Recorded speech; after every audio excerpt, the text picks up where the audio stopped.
Hello family, welcome back to Bhabani's Rannaghar. আজ আমরা বানাতে চলেছি ডিমের ভাপা। তার জন্য আমরা ডিম সিদ্ধ করে নিয়ে নিয়েছি, আর এদিকে নিয়ে নিয়েছি আমরা শস্য আর পোস্ত অল্প ভিজিয়ে রেখে দিয়েছি, আর নিয়ে নিয়েছি বাদাম।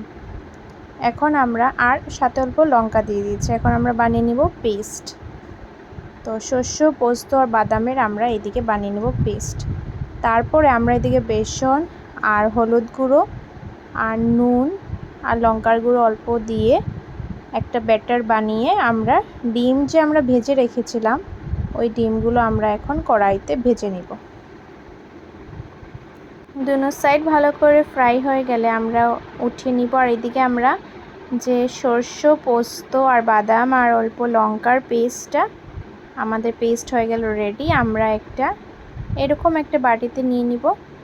নিয়ে এখন আগে ডিমগুলো দিয়ে দিব। আমরা যে অল্প আগে ডিমগুলো ভেজে রেখেছিলাম ওইগুলো এখানে আমরা দিয়ে দিচ্ছি। দিয়ে তারপর এখন আমরা দিয়ে দিব লঙ্কা, আর উপরে দিয়ে দিব অল্প সর্ষের তেল।